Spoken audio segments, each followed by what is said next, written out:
through here, yeah?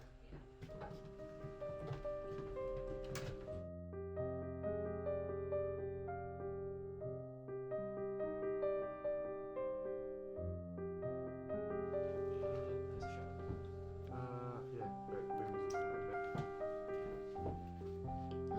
How you doing today, Joe? Yeah, I'm okay.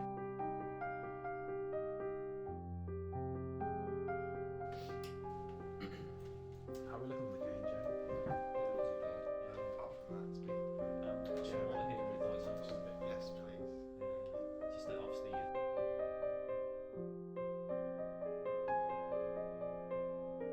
you like any coffee? That should be alright. Joe. Exciting start. Yeah.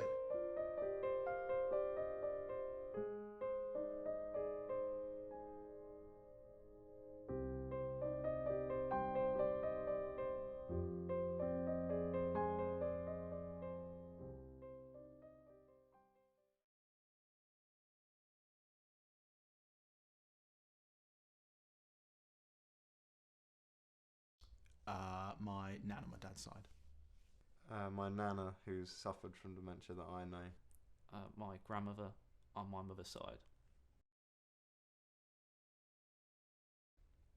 In 2013, when I was about 11.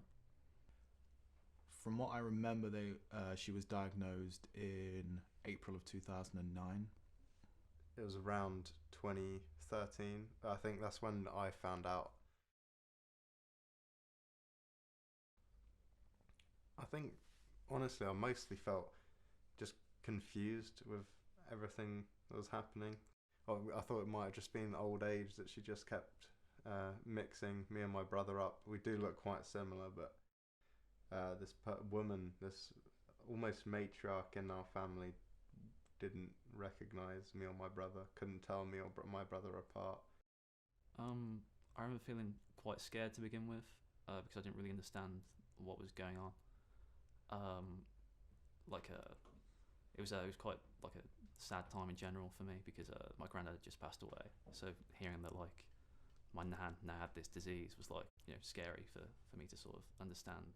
And as I sort of grew to understand it more, I started to just get really scared that like when I saw her again, she just wouldn't remember me. It really got me down, which is not what any kid wants to experience, but it's just seeing her sort of lose touch with herself and then lose touch with my dad, and seeing what that did to him was pretty hard to try and really acknowledge, like, as it was actually occurring. So I kind of I think I've dissociated around it a bit.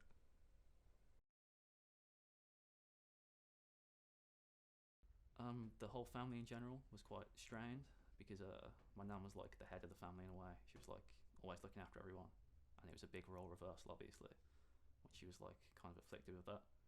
And it was very difficult to see my mum in that state as well, because she sort of assumed the role of her carer, which was a lot of stress for her. I think we were all in the house very stressed out because we were acting as carers for her. Yeah, it was a lot. It was like a full-time job on top of my mum working at infant school and working from home. So it was just a bit overwhelming for all of us. I think it just put a lot of strain on us. We were all very stressed out, and I think it started quite a lot of arguments because we weren't sure how to approach it. It was really hard on my dad. He was working a full-time job as well as caring for his mum, and my mum was also working a full-time job, so it became very hard to talk to both of them, and especially my dad. I can't even begin to fathom what it must have felt like to see his mum look at him and not know who he is.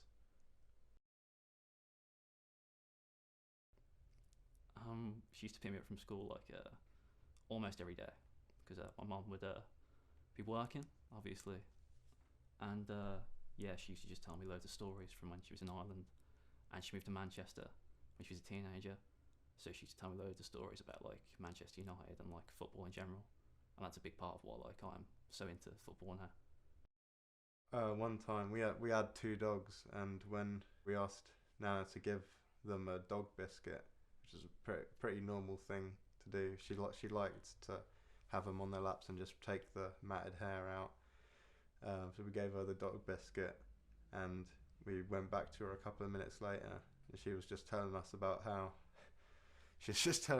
the biscuit tasted really nice. It was very, very strange, but it's quite a fun memory. I hold that in quite high regard. That would be for my granddad's 79th birthday. It was my last time my gran ever played her piano, and she played this beautiful tune, and I can't really remember what it was, but I just remember feeling so sort of uplifted and by it, and I could feel how sincere she was in playing.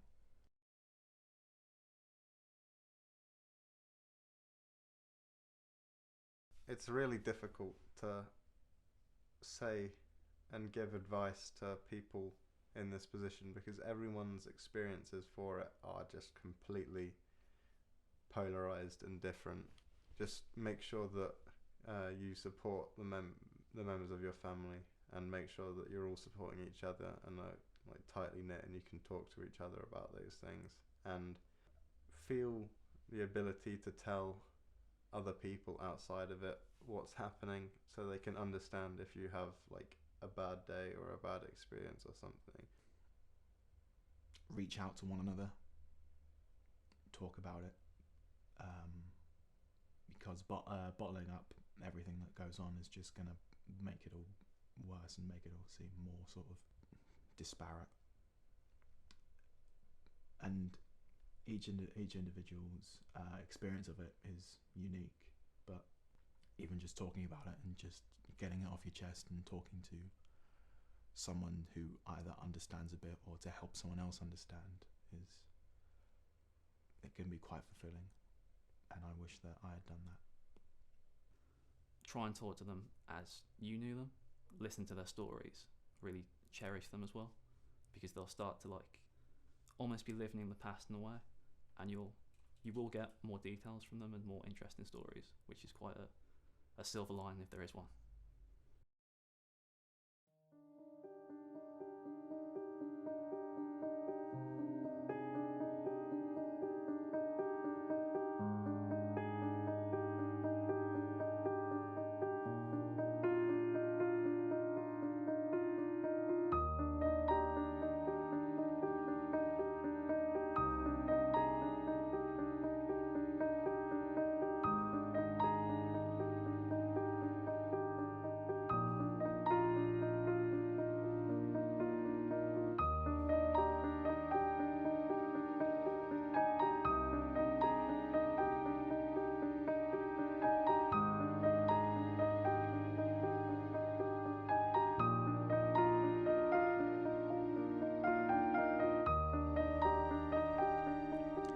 Donation and more information is available on alzheimers.org.uk, or use their mental health hotline on 0333 150 3456.